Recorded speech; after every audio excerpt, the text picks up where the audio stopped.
Matchmaking in war has sucked for a long time, and if you're getting constantly bad matchups, you may be in ELO Hell. So this video, we are talking about what is ELO, what is ELO Hell, how you're gonna get out of it if you're constantly getting bad matchups, and more importantly, should you be losing war matchups on purpose to move up in the rankings? We're discussing all of that in this video, guys, and if you're ready for that, find that like button.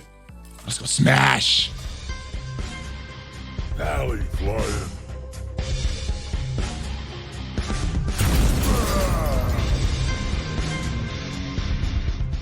Valley Maniacs, what is up? I am ValleyFlyin. Welcome back to the ValleyFlyin channel. I hope you're having a great day, and I hope you're ready to improve some matchmaking for your war alliances. Yes, ELO Hell, it is a real thing, and it can be a problem. I have managed to get into this current war season with my alliance based on some things that happened last season. So if we go into my alliance right now, or my screen right now into my game, as you can see, we are getting smashed, and I don't think we've ever called a war so early as we do this war and last war, and a lot of that is because our alliance went 6-0 last season. We also faced a shell, so I get to explain this all because I honestly don't have a big understanding of this. I got two of my alliance mates here. We got a spreadsheet here that we're looking at. We're talking to Breaker and Femme Fatale from my alliance, and talk about what happened. How did we get into ELO Hell? So before we go into ELO, Breaker, can you explain what happened to our alliance? How did we get into this place where we're just getting these bad matchups, huge punch-ups that we are kind of unable to win at this point? Yeah, so to give the basic of how we ended up here, besides winning, going 6-0, the big one was actually the Shell Alliance we went against. What had happened was we were winning pretty consistent, even matches against regular alliances, but then the Shell Alliance that we fought was a Shell Alliance of a much stronger former alliance. And we obviously beat them, but that shot us up through our ELO, which put us into ELO Hell. That was a big contributor for it. Yeah. So what is ELO? Because we were discussing this in Alliance chat last night, and I know a lot of alliances are doing this. You know, a lot of alliances are able to manipulate the system and get some favorable matchups, rise up in the rankings, get to those higher platinum and diamond tiers. What exactly is ELO, and why do alliance leaders and cluster leaders, why should they pay attention to this? ELO or MMR, it depends on what you your personal preference. They're interchangeable depending on the person, but in Marvel Strike Force, we've kind of stuck with ELO as the terminology. ELO actually stands for the last name of its inventor. He was a chess master type guy. He came up with this method to rank chess players, right? You're given a base score, and from there, you're given a plus or minus based on your wins or losses. And it's based on a point system, so everything should eventually balance out. In a way, it calculates players' skill and where they place within those ranks. Eventually, its goal is to get you a 50-50 win-lose ratio. So you're in a good place. So you should all be balanced out. In Marvel Strike Force, we're kind of shown a relatively clear example of what your ranking is with the rank trophies, or your league rank, which is that big trophy that you have. So your plat, gold, bronze, whatever, silver. That score is your, let's call it the MMR or ELO score. So you're given a visual example of it. And that is in Marvel Strike Force, that's just your trophies that we're looking at here, the ELO score. Yeah. So if you take a look at the right on the Excel sheet right there, yeah. So that's a number basis. So you would assume that Valley's cool dudes, Excel number 3. I gotta point this out. I like these. I like the alliance names that you created here. Yeah. especially number 2. I think number 2 is my favorite one. Yeah. Let me know in the comments if you remember what that is from.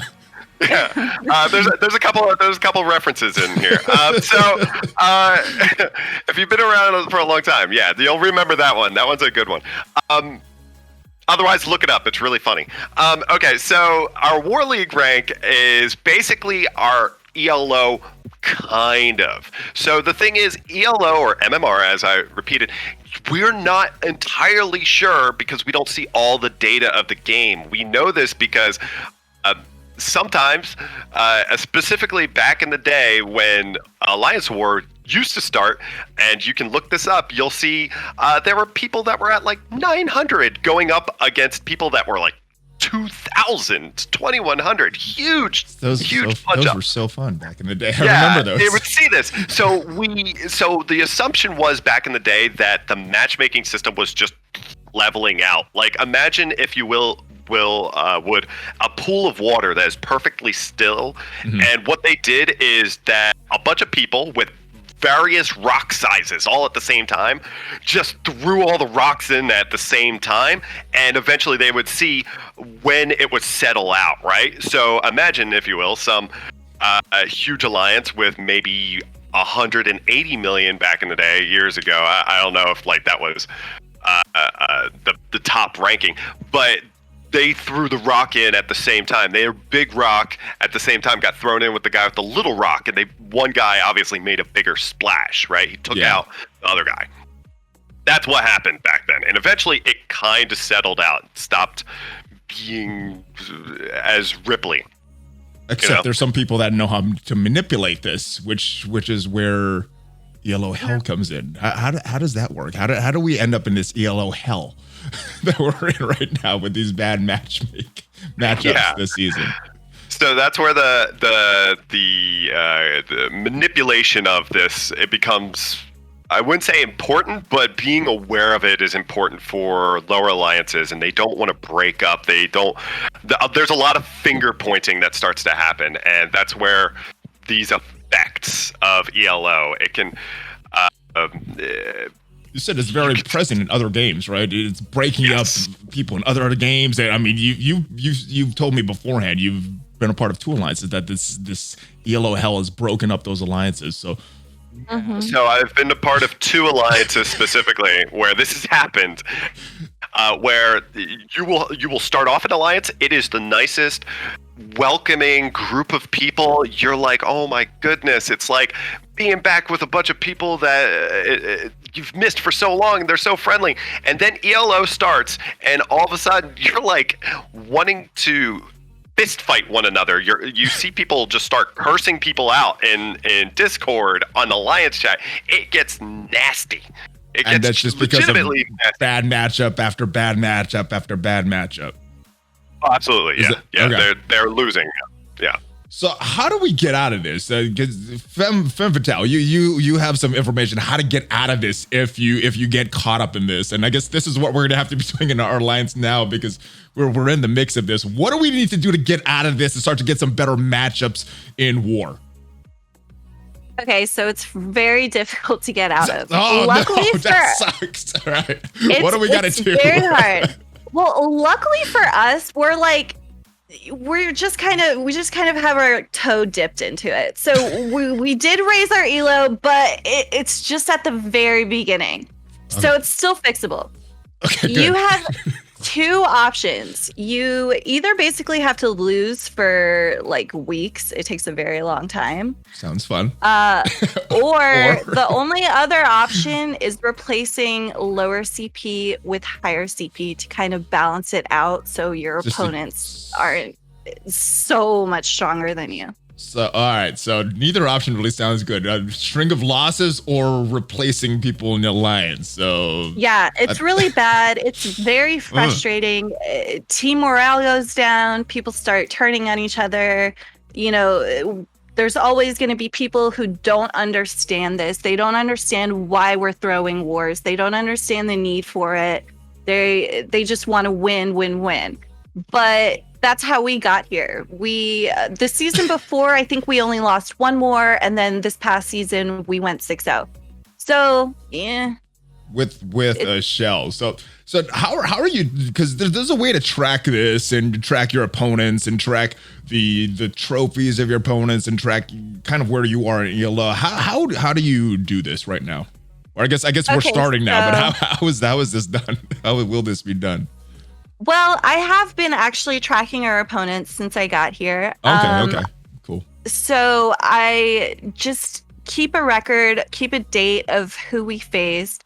You're going to have a cooldown with every opponent you face in war. You won't face them again until 8 wars later. And that we were talking about this depends on beforehand. That kind of changed over time, right? Because I remember facing the same opponent in the same exact season sometimes. But yes, it used to be more recent. broken. Yeah, it used to be very broken. Sometimes you would get the same alliance in the same season. But they fixed that along the way somewhere. Nice. So you basically have to track that. You have to check their trophies. If their alliance went up in trophies, they may have raised an ELO. If they went down, you may not face them again that 8th war. So you kind of have to watch a lot of things. Okay, and then you could kind of predict your matchups by using this tracking system. Yes, you can usually predict your matchups. Yes. All right, so couple misconceptions that some people have. Will changing war zones help your ELO? Will it help your ranking? Will it help you to get out of hell? These hell matchups if you're there? It will not. If you switch zones, you're just gonna face different bigger guys, just in a different zone. In the different zones, yeah. Because right now we're dealing with the 4 zones in Marvel Strike Force. Now, what about shell alliances? Because that was the first one that I've seen in maybe a long time. I posted on Twitter. People were responding like, "Oh, you guys get a free win," but facing a shell alliance might not actually be very good because of this ranking system. So, what are some misconceptions about shell alliances? So with shell alliances, everyone thinks it's a free win, like you said. They think it's a good thing. And short term it is, right? Short term it is. Yeah, of course. you get the rewards from that war, of course. But it depends on who owned that shell. Who was the previous owner? If they have very high ELO, like not so long ago, the #1 ELO alliance disbanded. They became a shell, and that was floating around there for a while, circulating. Actually, it still is, I'm pretty sure. But people beating that #1 shell significantly raised their ELO. Is that who we ended up facing? I don't even remember who the shell was. Was that who we ended up facing? No, it wasn't big one? them. Okay. Just wondering.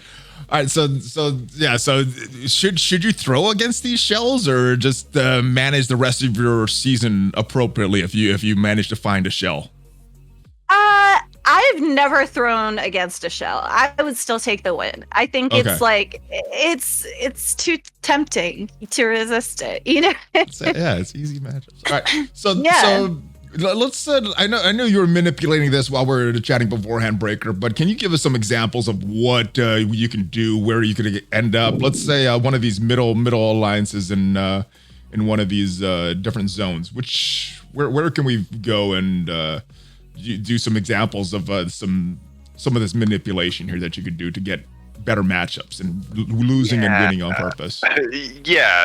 Let's. Okay, we can take one of these random guys here. I'm gonna have to remove something real quick here. Okay. Let's delete these rows. Okay, so let's take the hand rework that when. There we go. I like that one. When are we gonna get that hand rework? I just keep saying that. All right, so they are a rank 2. The hand rework when alliance. They've been losing. They had a bad season. But we don't know why. We don't know quite why, what they've been doing. But they replaced a couple players, and when they did that, they found out they work out better for Zone 3. So they've moved to Zone 3. They used to be in Zone 2. If we organize this a little bit cleaner, let's go with like this. Okay. You'll notice that hand rework is actually the bottom of Zone 2. Okay. Right? That's not good for their matchup. It's actually, they have good, but they might be if I put in more data. You might there's going to be Zone 2 guys that are beneath them. Oh yeah, true. Well, if they move over here, we move them to Zone 3. They're still at the bottom. They're still okay, but that means now they're facing all these guys that are above them. Then look at their actual score right here, and this is what we're going to pay attention to real quick. the league rank. The league rank is where the ELO Hell starts to come into play for the hand rework, when they're actually right next to Invisible Draxes. They're right next to Gambito's Gray Economy. They're right next to these. So they're actually punching up a little bit, just a tiny bit. These guys are not moving much. They're not getting out of the firing zone, the firing line, to be safe and face other teams that they can beat. Instead, they're just they're laterally promoting themselves is what they're doing. That's a way to put it. Yeah. So what is the best strategy in picking opponents to throw against? Because I think that's becoming more of a thing. Well, how do you pick the opponents that you actually go and fight hard, and how do you pick an opponent that's like, oh, this is not going to be good for us long term. We should lose against these guys. How is that determined? So Oh, go ahead.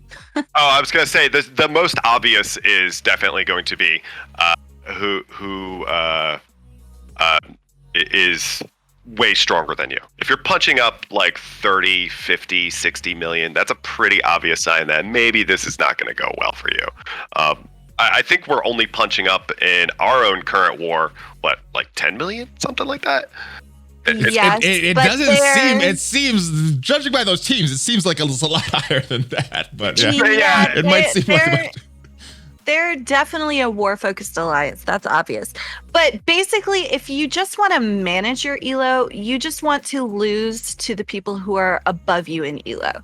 Okay? You don't have to lose to the people below you or anything like that.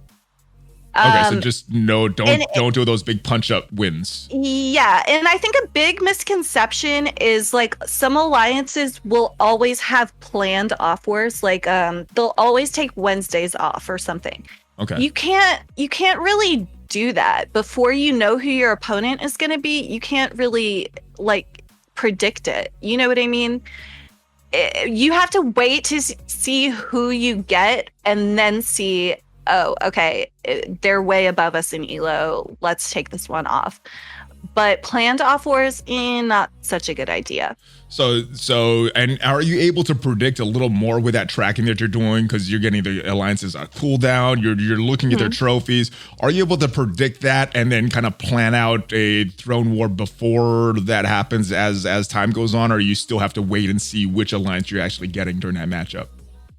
Yeah, we've been able to predict it. Shells will definitely throw us off.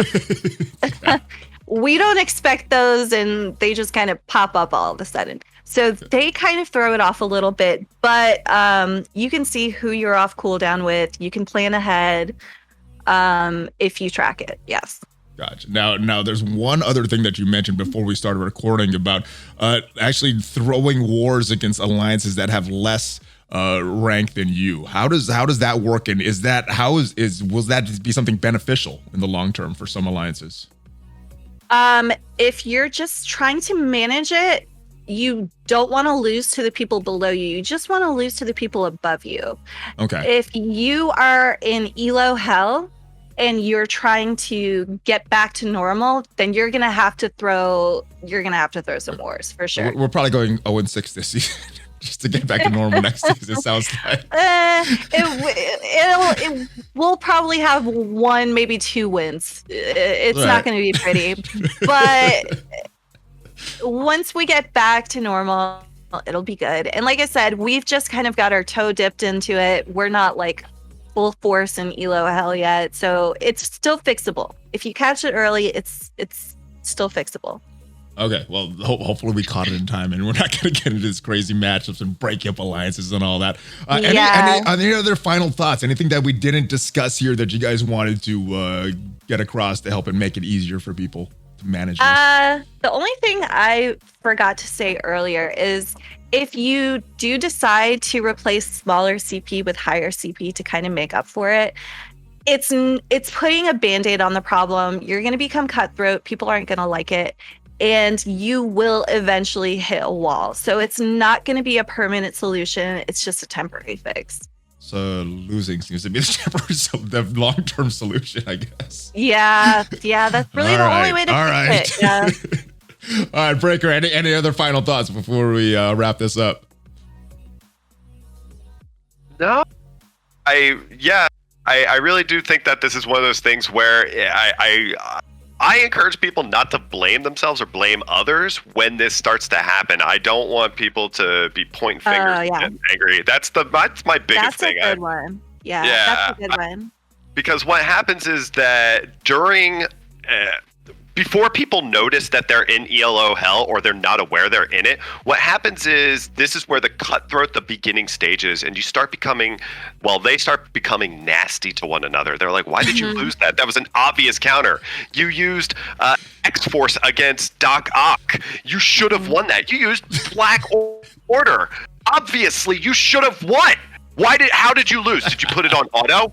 How did you, This is funny because I remember seeing these conversations in previous alliances and stuff. Yes, so I know how it goes. It is so true. People, oh my gosh, people get so emotional when it comes to war. Yeah, this ELO hell, it creates a toxic behavior among the player base, and it starts sabotaging the team, and they start pointing fingers whether it's legitimate or not. They don't realize that they're attacking one another, and that's what starts destroying people. If you take a look at Reddit, everything on Reddit is just like the first 50 posts is just like how angry they are at the game. Yeah. Wasn't that an exact quote? Read the ELO quote? Oh yeah, sure. Yes. There's actually a post on ELO Hell in Wikipedia. Yeah, so why don't you read this and just sure. so we'll wrap it up with this one because I thought this was kind of funny because this is what's going on in alliances in Marvel Strike Force. This is a real thing. You can look up ELO Hell. Not just in Marvel Strike Force, other games as well. Yeah, ELO Hell is a term used in video games and in multiplayer online competitive video games. It refers to the portions of the matchmaking ranking spectrum where individual matches are of poor quality and are often determined by factors such as poor team coordination, which are perceived to be outside the individual player's controls. This ostensibly makes it difficult for skilled players to climb up the matchmaking ranking system and thus out of ELO Hell due to the difficulty of consistently winning games under these conditions. The effects.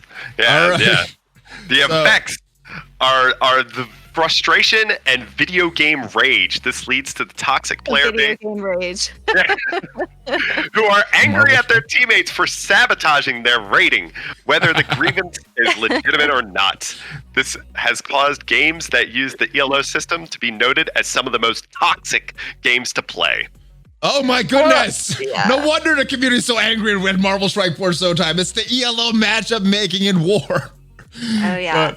This has been used for a while in this game. I don't think it's going away. There may be some tweaks coming down the road. There may not be some tweaks, but this is what it is. And if you guys want to start to adjust this, if you want to get out of this ELO hell, if you happen to be in it, these are some strategies you could use, to manage your wars appropriately. So thank you guys for joining me. I hope this helps you guys determining where you are with your war matchmaking. Hopefully it eases up some tensions and some frustration if you're with your alliance, if you're having that. And hopefully this sheds some light on some of the matchmaking. It looks like it's here to stay. Doesn't look like it's changing, but if you know how to manage it, if you know how to determine, hopefully this will help you. So hopefully this video has helped you. If it did, make sure you subscribe, hit that like button, smash the notification bell as well. Check out some other videos and make sure you check me out on Twitter as well. Thank you guys for joining me. Breaker, Femme Fatale, much love and respect. Give me a Hulk fist bump before you go.